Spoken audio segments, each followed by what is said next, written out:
আচ্ছা আমি যদি মাটি হই ওই লাইনে অসুবিধা হবে, আমি যদি বৃষ্টি হই ওই লাইনে চাপ হবে না। আমি হব মেঘ, আর আমি যদি নদী হই আমি হব ঝর্ণা। বটগাতে মেন ঝড় ঝড় ধারায় দারুণ আছে আমার এই হৃদয়ের পাহাড় থেকে ডাক ধরে নিয়ে যাবো। দাঁড়াচ্ছে একটা সেই ইয়ে নাথিং সেই ফেরি ভেবে আমরা দুজনে নাচবো, গাইবো আর বলবো এরকমই তোমার বুঝছো তো? আচ্ছা চলবো সাথী ওগো সাথী সাথী ওগো সাথী তোমার হাত ধরে চলবো তোমার হাত ধরে চলবো সাথী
হাবুডুবু খাচ্ছি।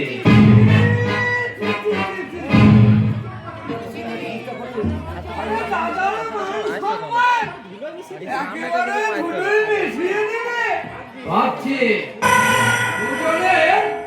এতক্ষণে অধঃপতন হলো কি করে?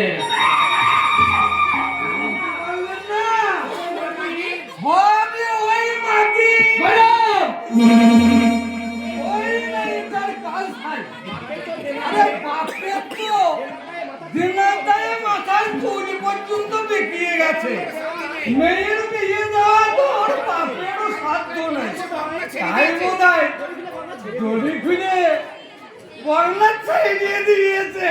একটা ছোট লোক ভিখারি চালাকি করে এই চৌধুরী বাড়ির মান সম্মান মাটিতে মিশিয়ে দেবে না, আমি কিছুতেই হতে দেব না। কি করবেন বড়বাবু? ওই ছোট লোক সত্য চক্রবর্তীকে উচিত শিক্ষা দিয়ে বুঝিয়ে দেব, তেলে যেমন জল মেশে না ধনী আর গরিবের প্রেম হয় না।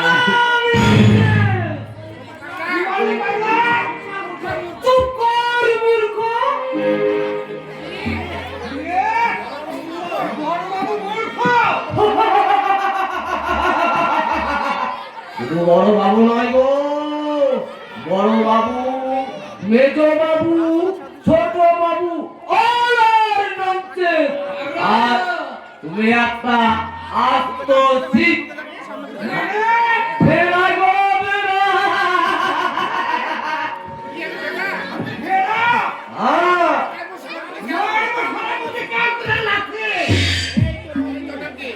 এই তোর নাম কি?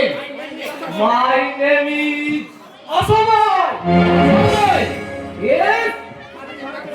স্বাধীন ভারতের অবক্ষয়ের সিঁড়ি ভাঙতে ভাঙতে আজ যে ভয়ঙ্কর সমাজে পৌঁছে গেছি, আমি সেই অসময়।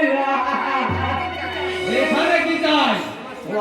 তোমার সীতাহরণের চক্রান্ত ফাঁস করতে এসেছি। চক্রান্ত জানেন বড়বাবু কে? জানি না আমার, তোমার বড় বাবু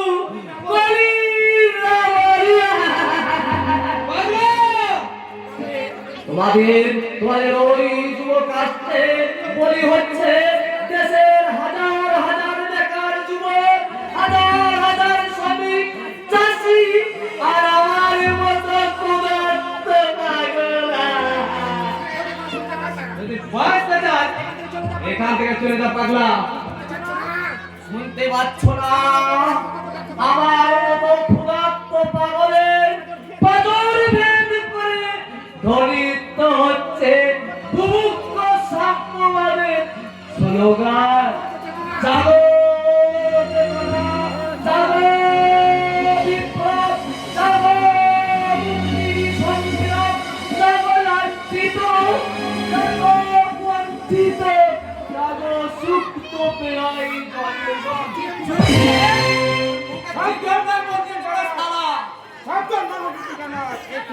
এই ক্ষুধার্ত পাগলকে এক ফাঁকিতে মারলে আমি তোমার মুখে জল খাওয়ালে প্রয়োজনে আর জিতেও জানে।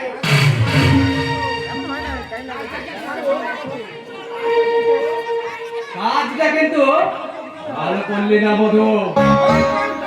কোন কাজটা মন্দ আশা করি তোমার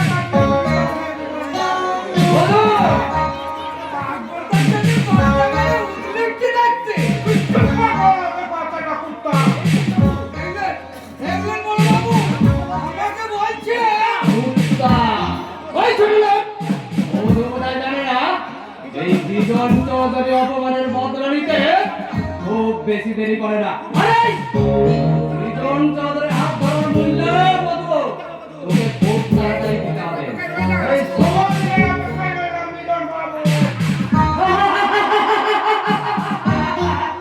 দুর্যোধনের মুখোমুখি দাঁড়িয়েছে অর্জুন, অধর্মের মুখোমুখি দাঁড়িয়েছে ধর্ম।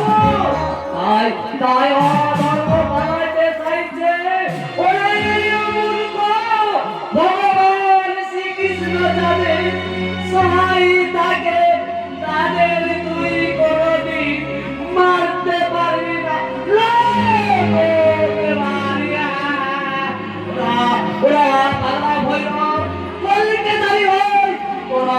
তোরা রক্ত নিজের বংশধর।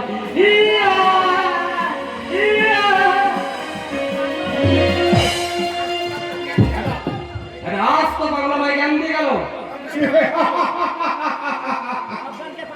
কেন পাগল কেন প্রয়োজনে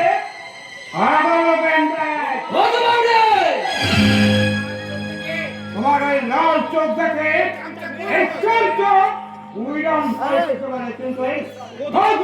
ভয় করে না।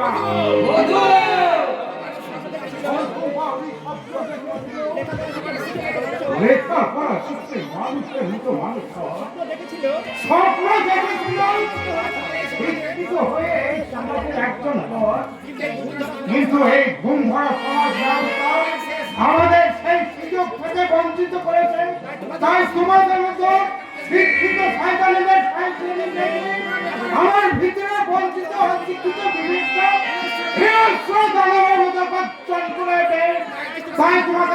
প্রমাণ করে দিচ্ছি বিজন চৌধুরী। দ্বিতীয় দিন তোমার এই অন্যায় দেখলে এই মধুবাবু ছেড়ে কথা বলবে না। কথাটা যেন মনে থাকে। তার আগে তোর এই হাত দুটোকে আমি দুমড়ে ভেঙে দেবো ছোটদের মতো উড়িয়ে। মুছে দেবো তোর স্বপ্ন।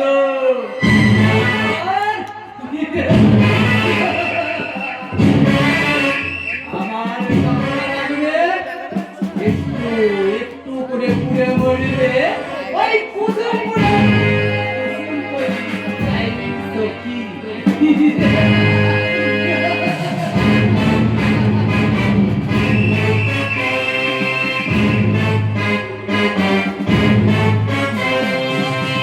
সখী, ওরে ও সখী, আশ্চর্য, ঢেঙ্গি মেয়েটাকে নিয়ে আর তো পারা যায় না বাপু। সন্ধে হয়ে গেল, এখনো পর্যন্ত বাড়ি ফেরার নাম নেই। এদিকে আমার ছেলেটা সকাল থেকে না খেতে সে অফিস চলে গেছে। সেদিকে কারোর খেয়াল আছে? সখী, সখী, ওরে ও সখী। বাবা কি হয়েছে? বলি সখী ছাড়া কি এই সংসারে আর কেউ নেই? না নেই। মেয়ে হয়ে যখন জন্মেছ, মেয়েদের কাজ করানো শিখতে হবে নাকি? নাকি সারাদিন টোটো করে বেড়াবেড়ি চলবে? না, মোটে মোটে করে টোটো করতে যাইনি। নাকি কোথায় গেছিলে বাচ্চা? আরে জল আনতে গেছিলাম তো। জল আনতে? না জল আনতে ক বছর লাগে বাচ্চা? ও বলেছে ভিড় ছিল। বলি সন্ধে হয়ে গেল, দুশ্চিন্তায় প্রদীপ দেখাতে হবে, শাক বাজাতে হবে। সে খেয়াল আছে? বুঝবি বুঝবি, যখন পরের ঘরে যাবি তখন সব বুঝতে পারবি। বই গেছে, বই গেছে। পরের ঘরে যেতে হবে, বই গেছে। সেটা তো বলবে জিরোকা, তুমি পুরো বাবা দাদাদের ঘরে বসে বসে খাবে। ও মেয়ের কত সুন্দর অঙ্ক, চলে যাও যাও। ঠাকুরের মতো দাঁড়িয়ে না থেকে এবার সন্ধ্যেটা দেওয়ার ব্যবস্থা করে দেখি। আমার ভালো লাগে না। এবার আমিও যাই, এই কাপড় চোপড় ছেড়ে আবার রান্নাঘরে গিয়ে হাত পুড়িয়ে দুটো রান্না করি।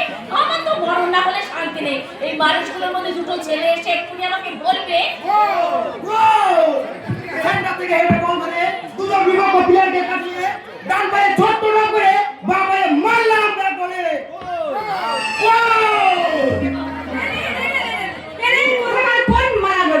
আরে তাই লিখবে লিখবে একদিন দেশের সমস্ত কাগজ করে লিখবে দুর্দান্ত করে বিপক্ষ টিমকে ধরাশি করলো ভারতের মারাদোনা সৌরভ চক্রবর্তী। আচ্ছা সৌরভ, এবার তুই একটা চাকরির ব্যবস্থা কর না বাবা। তুই তো জানিস তোদের তিন ভাই বোনকে লেখাপড়া শেখাতে গিয়ে তোর বাবা যে আজকে সর্বশান্ত। এখন এখন যদি তোর দাদার উপর নির্ভর করে রয়েছে মা, আমাদের সংসারটা। মা তুমি কিছু ভেবো না মা, কলকাতার কোনো এ ডিভিশন থেকে চান্স পাই তার চাকরি আমার বাঁধা, আর এ ডিভিশনে আমি খেলবই, চাকরি আমি পাবই। হ্যাঁ, তুমি ওই কুসুমপুরে ওই সাইড লাইনে বসিয়ে না। বই আর কথা বলিনি, খেলেই তো যাচ্ছিস, গোল তো আর করতে পারলি না। হ্যাঁ হ্যাঁ রে, সখী আবার কবে ফুটবল খেলতে গেল? ফুটবল নয় মা, ফুটবল নয়, তবে কি খেলতা? এ হচ্ছে প্রেমের খেলা।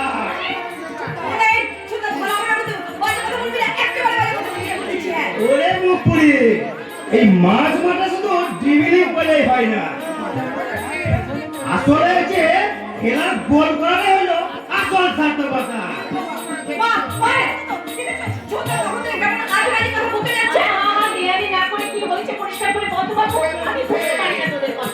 বুঝবে মা বুঝবে, যখন শুনবে এই যৌবনের পান্তি ভাসিয়ে ভালোবাসার খেয়াবিয়ে এই প্রেমের সমুদ্রে পাড়ি দিচ্ছে তোমাদের সুজন আর সতিয়া।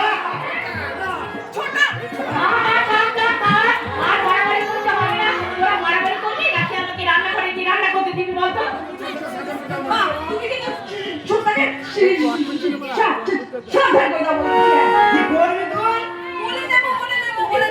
সবাইকে বলে দেব ওই যে সৌরভ আর শাশ্বতীর গোপন অভিসারের কথা। সখী! হ্যাঁ, ডুবে ডুবে জল খেলে শিবের বাবা জানতে না পারলেও এই সখীর চোখকে তুই কিছুতে কোনোদিনের জন্য ফাঁকি দিতে পারবি না। ফাঁকি। এটা কিন্তু গোল নয় মা, তুমি বলো মা এই সংসারের রেফারি। রেফারি? হ্যাঁ মা, তুমি তো শুধু এই ভাঙা সংসারটার কর্ত্রী নও, আমাদের মতো হতভাগা ছন্নছাড়া জননী নও, তুমি হলে এই সংসার ফুটবল মাঠের রেফারি। বাবা আগুন দিয়ে ধরে রেখেছে, ব্যাগে দাদা খেলছে, আর সেন্টার ফরওয়ার্ডে ঠিকই তো, তোর দাদার চাকরির ওপরই তো এই সংসারটা নির্ভর করে বসে রয়েছে। তোর বাবা যে এখন বেকার, তোর দাদার উপরই নির্ভর করে আছে তোদের ভবিষ্যৎ, সংসারের ভবিষ্যৎ। আমি খেলে যাব সেন্টার হাতে। ব্যাগ থেকে বাবা বল পাঠালে সেই বল ধরে বিপক্ষ টিমের প্লেয়ারকে পাস দেবো সেন্টার হাত দাদাকে। দাদা বল পেয়ে সমস্ত বাধা অতিক্রম করে ছুটে চলেছে তীরের গলিতে, ছুটে চলেছে সমস্ত দুঃখ, দারিদ্র, অবজ্ঞা, অবহেলাকে পিছনে ফেলে। জানলা পিছনে ফেলে এই গরিব সত্য চক্রবর্তী যতদিনই বেঁচে আছে তোমাদের কোনো চিন্তা নেই। দুঃখ, দারিদ্রতা, অবঞ্চিত, অবহেলা সবকিছু পুড়িয়ে গলার মালা করে নেবে। তাই আমার সুপ্রিম কোর্ট যখন এসে গেছে আর আমাদের কোনো চিন্তাই নেই। তুমি এখন এই বাঁশিটা বাজিয়ে হাফ টাইমটা দাও মা, কারণ তোমার এই মারাদোনায় চাই এখন খানা বিনা এক লাঠিটা, আর রুটি চাই 10 খানা, এক খানা কম না মা, কারণ হতে হবে মারাদোনা। Half time. ভুলবার পাগল আর কাকে বলে জানো মমতা?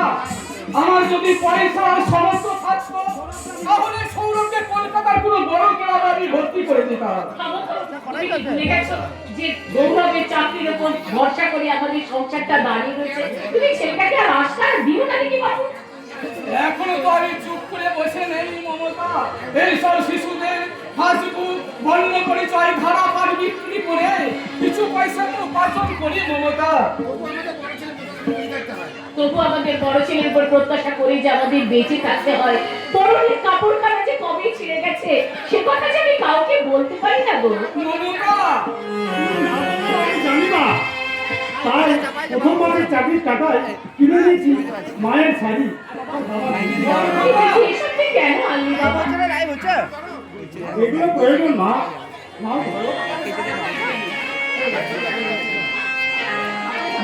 বরখুদা, কে বল কেন আনলি? এগুলো প্রয়োজন মা। ঈশ্বর মঙ্গলময়ের কৃপায় ছেলেটা চাকরি পেয়েছে, ভগবান মুখ তুলে চেয়েছে, তাই আমাকে 10টা টাকা দিবি বাবা। এত ক্ষুদ্র তোমার বাসনা বাবা। হ্যাঁ রে বাবা, এতেই আমার সুখ, এতেই পরম শান্তি। এই নাও বাবা, আমার প্রথম মাসের বেতনে 50,000 টাকা। ওর থেকে জামা কাপড় কেনার জন্য কিছু খরচ হয়ে গেছে। বরখুদা, তুলে রাখো বাবা, সমস্ত টাকাই তোমরা তুলে রাখো। আজ আমার জীবন সার্থক মা।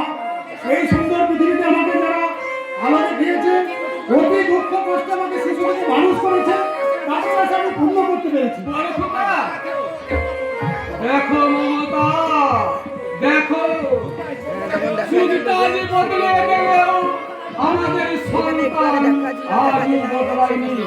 তাই আমার চিৎকার করে বলতে ইচ্ছা হচ্ছে, ওগো একবিংশ শতাব্দীর নব্য যুগের সভ্য মানুষ, তোমরা চেয়ে দেখো, সন্তান ছেলে আজও বিরক্ত হয়ে যায়নি, মায়া মুছে যায়নি, ভক্তি ভুলে যায়নি। সন্তান সে আজও সন্তান, সে শত্রু হয়নি, সে শত্রু হয়ে যায়নি।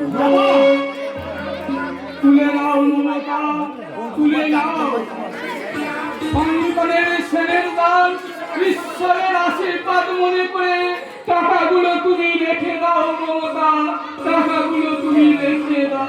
হ্যাঁ রে বাবা, হাত খরচের টাকাটা রেখেছিস তো? তুমি কি হাতে তুলে দেবে? আমি তাই নেবো মা। যা হাত মুখ ধুয়ে আয় দেখি, আমার সঙ্গে চল কিছু মুখে দিবি। আজ কিছু সকাল থেকে তোর জন্য আমি রান্না করে দিতে পারিনি বাবা। তুমি আর কত করবে মা? আর সখীটা সংসারে কিছুই করবে না, তাই বলছি রান্না না করতে পারলে করো না। আমি দুপুরের দিকটা অফিস ক্যান্টিনে খেয়ে নেবো। এই তুই চুপ কর দেখি বাবা, ক্যান্টিনে খাবি আমি চিন্তায় ওঠার পর চল দেখি কিছু হাত মুখ ধুয়ে খেয়ে নিবি। আর জানো মা, আজ আমার অফিসে মিস্টার মুখার্জি বাবু ও তোর খোঁজ খবর নেন, বাড়িতে কে কে আছেন জানতে চান। হ্যাঁ রে, কি বলছিলেন রে? আমার অফিসে ব্যাংক ম্যানেজার মিস্টার নির্মল মুখার্জি। সেটা শুনেছি, কি বলছিলেন তিনি? হ্যাঁ, হঠাৎ বলল গৌরবাবু আমরা মামা বাড়ি খুব দেখতে ইচ্ছা করছে। তাই নাকি? আর তুই কি বললি? বললাম তাহলে চলে আসুন আপনি আমাদের বাড়িতে। আর তুই কি বললি? বললাম চলে যাবো ঠিক একদিন, হঠাৎ না জানি। বাবা, তোর কিচ্ছু চিন্তা নেই, আসো, তিনি আমাদেরকে না জানিয়ে আসুন। তুই দেখিস ব্রাঞ্চ ম্যানেজারে দক্ষিণ কোনো ত্রুটি হবে না। সখী, বলে ও সখী। আচ্ছা, ছোটটা গান্ডে পিঠে খাচ্ছে আর বদ্দার খানা একেবারে রেডি আছে। বাহ, এটা কাজে মেয়ে হয়ে গেছে রে সখী। বাহ, বলতে কি চাই? এবার একটা বৌদি কি বললি? সারা জীবন তো মা খেতে খেতে একেবারে মরলো, যতক্ষণ না অসুখ না করে ততক্ষণ পর্যন্ত বিশ্রাম করার সুযোগটা পায় না। তাই বলছিলাম মাকে সাহায্য করবার জন্য এইবার আমাদের একটা বৌদি চাই। ওর যে মাথাটা হয়ে গেছে সখী। কেন কেন? ওর বিয়ে না দিয়ে আমি করবো বিয়ে। ভালো করে। আমার বিয়ে চিন্তা তোমাকে করতে হবে না। তার মানে মানে কে জন্ডিস?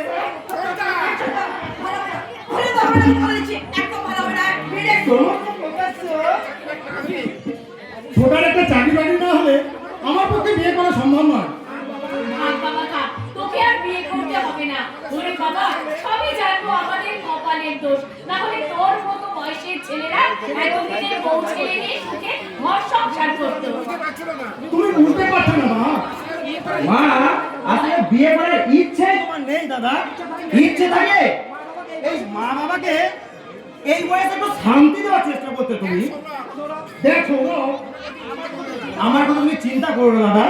আই প্রমিস এদিকে শুধু আমি খেলবই, চাকরি আমি পাবই। না না গৌরব, আর তুই অমত করিস না। আমাদের দাবিটুকু পূরণ কর না বাবা। তোমার কষ্ট আমি বুঝি মা, কিন্তু এইটুকু মেয়েকে বউ করে নে তুমি সুখ শান্তি পাবে না। কিন্তু বড় কথা, আমার এক বন্ধু বিয়ে করে একেবারে চবুথবু অবস্থা। অথচ বিয়ের আগে ছিল দিল খোলা, সদা প্রফুল্ল। এখন সব সময় তার মুখ যেন আষাঢ়ে মেঘের মতো কালো। কেন? কেন মা? মডার্ন বৌমা আর পূর্ব যুগের শাশুড়ি পরিমাণে হচ্ছে না, মানে সরকার মেয়েদের মতো ফ্যামিলি থেকে হয়ে যাবে। এরপরে কিন্তু আমাদের বিয়ে করে বউ আনতে বলবি? বলবো বলবো বলবো, আমাদের বলবি না।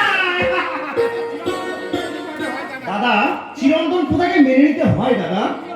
তুমিও যে বিয়ে করে ওই বইয়ের কত সেবা করবে না তার গ্যারান্টি কি আছে বলো?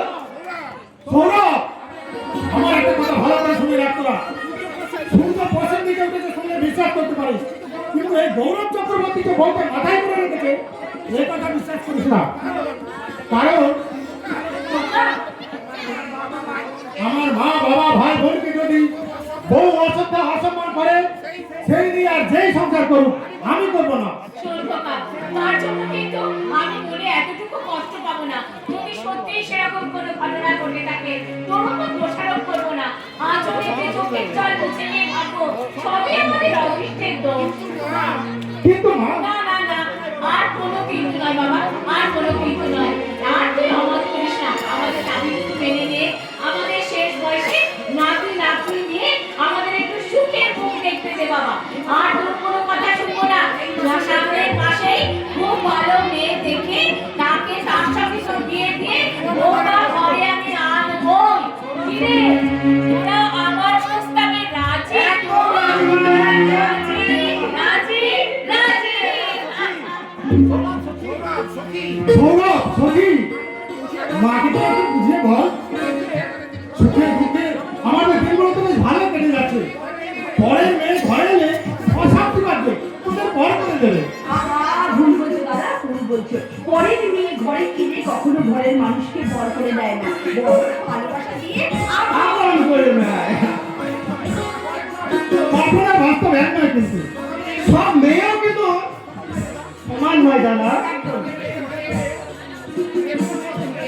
এইটুকু মেয়েদের নিতে বলে কোনো বস্তু নেই, ওরা শুধু ভাঙতে জানে, করতে জানে না। কিন্তু ইতিহাস তো অন্য কথা বলে দাদা। কি বলে? যারা ধ্বংস করে তারাই সৃষ্টি করে। অতএব যারা ভাঙতে পারে তারা গড়তেও পারে। Right right, you are right. হ্যাঁ আমি আমাকে দেখে খুব আশ্চর্য লাগে, তাই না? তোমাকে তো বলেছিলাম গৌরব, সঠিক সময় সঠিক জায়গায় আমি ঠিক পৌঁছে যাবো, তাই হঠাৎ চলে এলাম। আমি তো আজই মাত্র অফিসে বললেন। ভেবে দেখলাম দেরি করাটা ঠিক হবে না, তাই এরা এরা আমার ভাই বোন। ও এই মাত্রই বিরাট ভাই মারাদোনা। আর এটি নিশ্চয় পুতুলপুরের দক্ষিণে সখী। হ্যাঁ স্যার। আসলে তোমাদের সকলের কথা গৌরবের মধ্যে এতবার শুনেছি, আমার সব মুখস্থ হয়ে গেছে। তোমরা সবাই নিশ্চয়ই ভাবছো এখানে আসার উদ্দেশ্য কি। আমার একটা বিবাহযোগ্য বোন আছে, আর সেই বোনটিকে আপনি আপনি আমার দাদার ঘরের মধ্যে একেবারে চাপাতে যাচ্ছেন। সখী, এখনো বিয়ে হয়নি, তাতে একেবারে এরপর যদি বিয়ে হয়ে যায় না রে ছোট, হ্যাঁ। আমরা তো কোথাও কথাই বলা যাবে না। আমি কি এই সম্বন্ধে তোমার বাবা ভাইয়ের সঙ্গে কথা বলতে পারি? অবশ্যই বলতে পারে, কিন্তু আমার একটা অসুবিধা আছে। মাত্র 1 মাসের চাকরি, আমাদের লেখাপড়া শেখাতে আমার বাবা অনেক টাকা ঋণ করেছে, সেই সমস্ত ঋণ আমাকে শোধ করতে হবে। সেটাই উপযুক্ত কর্তব্য। বিবাহযোগ্য বোন আছে, বাড়িতে বেকার ভাই আছে, আর ভালোভাবে বাঁচার মতো বাড়িও নেই। তাই এই মুহূর্তে আমার পক্ষে বিয়ে করা সম্ভব নয়। সম্ভব নয় বললে আর শুনছে কে? উনি যখন বাড়িতে এসে নিজে বিয়ে প্রস্তাব দিয়েছে, তখন ওখানেই তোমার বিয়ে হবে।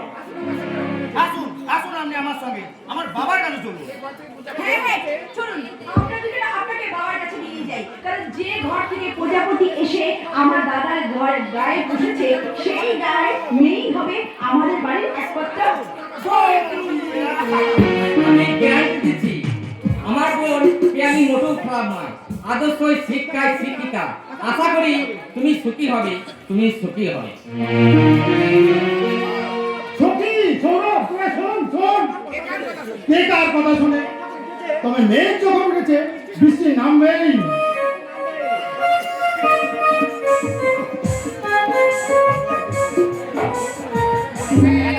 নামবে! ও ধারাই বৃষ্টি নামবে। ভরা শ্রাবণের ঘন কালো মেঘ, গুরু গম্ভীর গর্জনে বৃষ্টি নামবে। ও কামানো বিদ্যুতের ঝলকানি দিয়ে বৃষ্টি নামবে। আর সেই আকাশ ফোটা বৃষ্টি থেকে সৃষ্টি হবে নদী, সাগর, হয়ে উঠে সাপ হয়ে যাবে ওই অভিশপ্ত মানুষের যত লোক লালসা চিৎকার করছিস কেন? কে তুই? আমি আমি সেই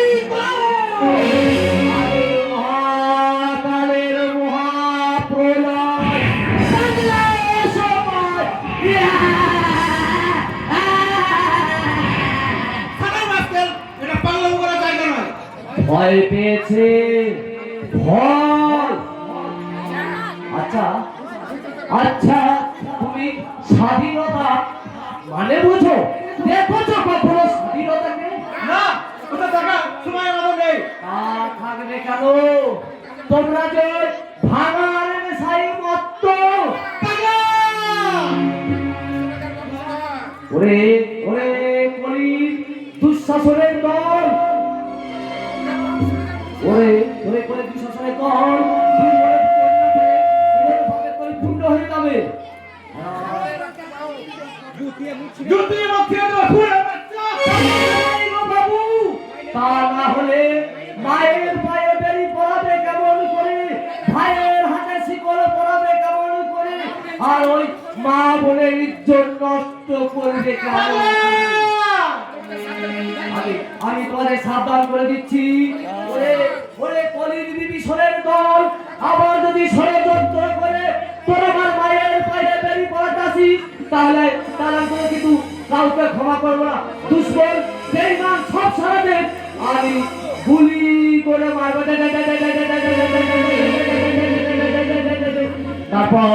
তারপর তোদের ওই মৃতদেহের পাহাড়ে চলে আমি তাড়াতাড়ি করে কাটবো।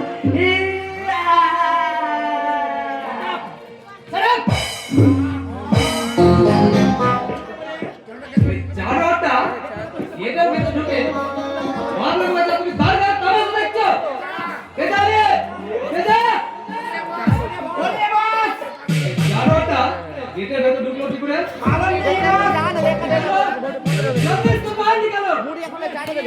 ও তুমি সেই অলির দুই জানোয়ার। দেখো যাবো মার মারতে मार निकाला इस हाथ को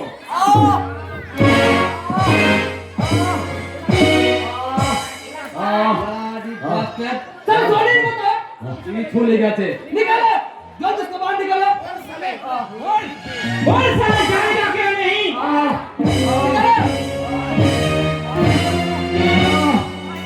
বাঁচতে পারবি না শয়তান আমার হাত থেকে তোরা কেউ বাঁচতে পারবি না আবির হিংস্র মানবাধিকার আমি যদি কেউ হয় সজল হারানো শ্মশানে চিতামি তুলিব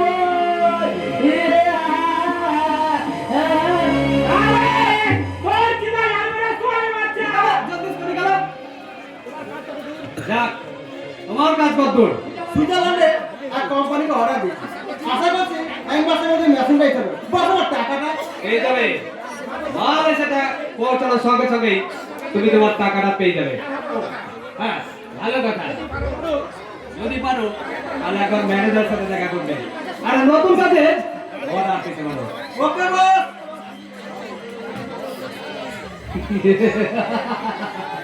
এই দুজন চৌধুরী যেমন লালের মতো দুটো তেমনি রাজের মতো হিংস্র। আর ঠিক লোক যারা ঠিক কাজটা করানোই আমার একমাত্র কর্ম। আপনার ওই ভাইয়ের জন্য রাত ধর্ম সারা তোমার ভরসা চলে গেল। ছি, ছি, ছি, ছি, ছি। কি হয়েছে এ তো আজকে নয় বড় বাবু, এর বহু দিনে।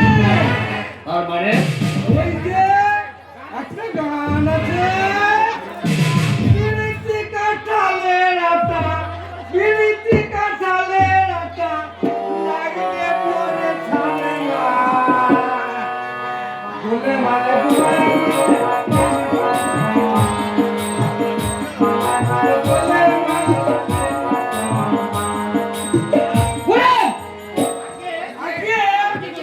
আমি কি করবো? আরে ছোট বাবুর নারী নক্ষত্র সব ফল নিয়ে ঢাললাম। কি জানলে তুমি সেটাই বলো। ওর ভয়ে একটা অমানুষ হয়ে গেছে। আবার তুমি দেখেছো? হ্যাঁ কেন? যেহেতু আমি তোমার বড় ভাই তাই যে কোনো জটিল সমস্যায় আমি তোমার ডাকতেই পারি কারণ উচ্চ শিক্ষায় শিক্ষিত আর আমার যে তুমি অনেক জ্ঞানী জ্ঞানের শিক্ষা তুমি একদিনই দাও দাদা। হতে পারে যাক এরপর তুমি কি করবে ঠিক করেছো? শিক্ষকতা করার ইচ্ছা আছে। শিক্ষকতা নিজেদের ব্যবসা তুমি শিক্ষা করবে ওসব ভালো লাগে না। আর কিছু বলবে? হ্যাঁ ওই পূজারী ব্রাহ্মণ দত্ত চক্রবর্তী মেয়েকে তুমি চেনো? হ্যাঁ চিনি। ওই মেয়েটার সঙ্গে তোমার কিসের সম্পর্ক? ভালোবাসার সম্পর্ক। আরে এই বড় ভাইয়ের মুখের উপরে কথাটা বলছে তোমার লজ্জা করবে না? হ্যাঁ কারণ এখানে আসার আগে ওই লজ্জার বস্তুটা আমি বাইরে রেখে এসেছি। শুধু তোমাদের মতো দিনের আলো অভিনয় করে রাতের অন্ধকারে শয়তান সাজতে পারে না বলে শুধু ফোন নিয়ে যখন দিনের জন্য ভালো করে জেনে নাও দাদা, ওই সত্য যখন মেয়ে সঠিকে আমি বিয়ে করবো।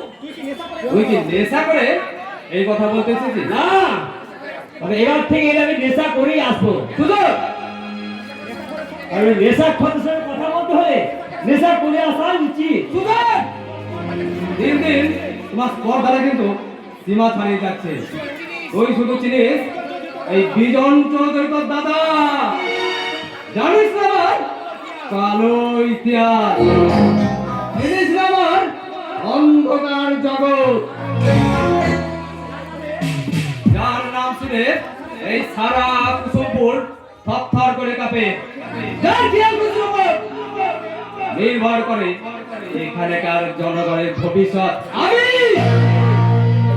সেই বিধানচল করে জানি জানি দাদা, আর এও জানি যে সম্পদের অহংকার তোমার বক্ত, সেই সম্পত্তির অর্ধেক মালিক কিন্তু আমি।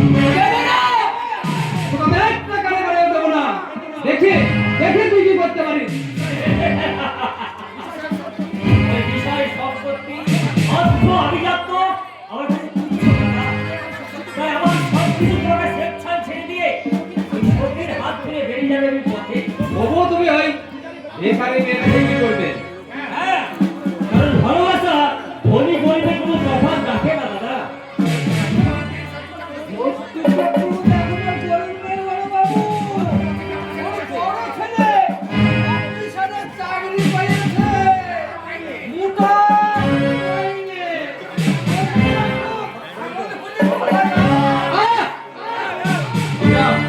তুমি থাকো, আমি যদিও কাউকে ভালোবাসতে পারিনি, তাই বলে আমার ভালোবাসা ভাই ওই সত্য চক্রবর্তীর মেয়ে সখীর সঙ্গে আমি তোমার বিয়ে দেবো। দাদা, হ্যাঁ, তবে তার জন্য তোমার 1 মাস অপেক্ষা করতে হবে। জানতাম দাদা তুই এত কঠিন, এত বিদ্যা হতে পারো না। পারতাম রে ভাই, পারতাম, যদি তুই আমার ভাই নয় অন্য কেউ হতিস। তোমার কথা আমি মাথা পেতে নিলাম দাদা। তুমি আবারও প্রমাণ করলে ভাই যতই খারাপ হোক তবু সে ভাই। ভাই কোনই শত্রু হয় না দাদা, ভাই কোনই শত্রু হয় না। এটা কিরকম হইলো বড় বাবু?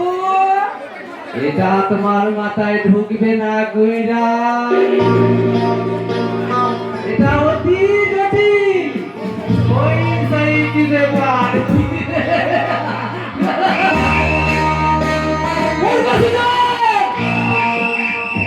এবার দেখবি বিজন চৌধুরীর আসল রূপ। আয় হয়ে মায়ের বুকে বিষাক্ত ছবল মেরে দুনিয়া থেকে বিদায়।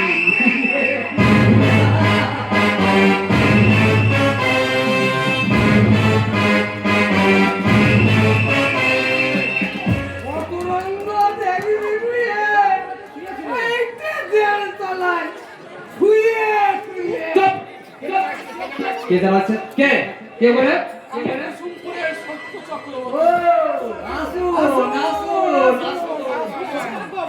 আমার কি সৌভাগ্য, আপনার মতো আদর্শ ব্রাহ্মণ আমার বাড়িতে পায়ে ধুয়ে দেবে, এ তো আমি ভাবতে পারিনি। নিতান্ত দায়ে পড়ে দায়? আপনার কাছে আসতে হলো বড় বাবু। দায়? কিসের দায়? কন্যা দায়। এই গরিব বাবার মেয়েটাকে যদি দয়া করে ভাতৃবধূ করে ঘরে তোলে, তাহলে এই ব্রাহ্মণ কন্যা দায় থেকে মুক্তি পায়। মুক্তি পেতে আর কি বাকি? তোমার মেয়ে তো যৌবনের জল তরঙ্গ বাজিয়ে ছোট বাবুর মাথাটা আগেই খাইনি। বাবু, শুনলাম আপনার বড় ভাই নাকি ব্যাংকে চাকরি দিচ্ছেন। হ্যাঁ, ঈশ্বরের অশেষ করুণায় ছেলেটা চাকরি পেয়েছে। আর উপযুক্ত যদি বরপণ দিতে পারে তবে আপনার মেয়ে এই চৌধুরী বাড়ির বউ হয়ে আসতে পারবে। আমার যথাসাধ্য আমি চেষ্টা করব বড় বাবু। মনে রাখো চক্রবর্তী, এটা আমাদের লাউ নয়, কুণ্ড কুণ্ড। যত বাজবে ততই কিন্তু দাম বাড়বে। কিন্তু সুজন বাবাজি, সুজন কি বলেছে তা আমার জানার দরকার নেই। চৌধুরী বাড়ির যদি উপযুক্ত বরপণ আপনি দিতে পারেন 1 সপ্তাহের মধ্যে এখানে বিয়ে হবে। তবে হ্যাঁ, কোনো আড়ম্বর নয়, কোনো লজ্জার নয়, গোপনে হবে সুজন সখীর বিয়ে। হবে বড় বাবু। আমার যথাসাধ্য আমি দেওয়ার চেষ্টা করব। শুধু আমার মেয়েটাকে আপনার পায়ে ঠাঁই দিয়ে এই গরিব বাবাকে কন্যাদায়ী থেকে মুক্তি দিন বাবু, মুক্তি দিন। মেয়ের বাবা না হলে কেউ বোঝে না কন্যাদায়ী কি বেদনা, বেদুর জ্বালা। এই জ্বালা থেকে আমায় মুক্তি দিন বড় বাবু, এই জ্বালা থেকে আমায় মুক্তি দিন, আমায় মুক্তি দিন। মুক্তি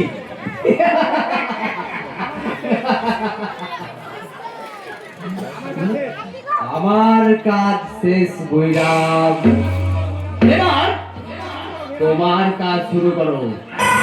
কাল সকালে সুজনকে কলকাতায় পাঠিয়ে দাও আমাদের ব্যবসার জরুরি কাজে। আর কাজ শেষ করে ফিরে এসে দেখবে ফুরুত করে উড়ে চলে গেছে।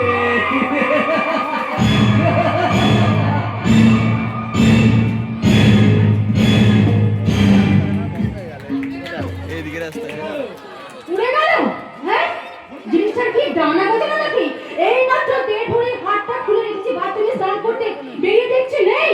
সখী, সখী, আমার হাতটা কোথায়?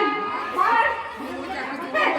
শুনি মনে তুমি আকাশ থেকে বললে এমন ভাত দেখা ছিল তুমি জীবনে হাত চোখে দেখো। আর কেমন করে দেখবো বৌদি, কেমন করে দেখবো? আমার বাবা অনটন করতে 3 ভাই বোনকে বড় করেছে। হার কিনে দেওয়ার মতো সৌভাগ্য আমার বাবার কখনো কোনোদিনের জন্য ছিল না। নাকামি করতে হবে না, এখন হাতটা কোথায় রেখেছো তাই তুমি বলো। কি বলছো কি বৌদি? সত্যি বিশ্বাস করো, আমি সত্যি কথা বলছি, আমি হাত নিয়ে নিই বৌদি। তবে কি জিনিসটা উড়ে গেল? কোথায় রেখেছিলে আমাকে বলো, আমি গিয়ে খুঁজে দিচ্ছি। নাকামি করতে হবে না। আমি তো তন্ন করে খুঁজেছি, জিনিসটা যার পাওয়া যাবে না আমি হারে হারে বুঝতে পেরেছি ওটা পেয়ে দেওয়ার পৌঁছে দিয়েছিল। এখন আমি কোন মুখে বলবো যে হাতটা চুরি হয়ে গেছে? না না বৌদি, চুরি হয়ে গেছে বলছো কেন? নিজের জিনিস কি কখনো কেউ কখনো চুরি করে? বলো হারিয়ে গেছে, বলো বলো শুধু হারিয়ে গেছে। এই তুমি ভালো দাও, আমি বুঝতে পারছি তার একটা চোরের মতো সে আমার বিয়ে দিয়েছে। বাবা আগে তো বাড়ি চলে যা, দাদা দর করে। আমরা গরিব কিন্তু আমরা অসুখ নই। সব সাধু স্ত্রীর বংশধর। আজ আসো ফিরে দেখাচ্ছি মজা। আমার শখের হাতে আমি না পাই না। পেয়েছি বৌমা, এই জামা কাপড়গুলো কাটতে গিয়ে একটা হার আমি পেয়েছি। কোথায় ছিল? ওই যে তোমার গোড়ালি পর্যন্ত যে জামাটা আছে না, তার মুখে আটকে ছিল। আমি কাটাকুটি শুরু করলে বলে পেলাম, নইলে আর যে কার গলায় উঠতো সেটা আমি ছাড়া আর কেউ জানে না। মা, মা গো, বৌদি আমাকে খুবেরাতে চোর অপবাদ দিয়ে গেল। মা বিশ্বাস করো, মা বিশ্বাস করো, ওই হাতটা আমি দেখিনি। মা ওই হাতির না, কাঁদিস না, তোর আর কয়েকটা দিন সহ্য কর। ওরে মাথার উপর ভগবান আছে, তিনি নিশ্চয়ই এর বিচার করবেন, নিশ্চয়ই এর বিচার করবেন।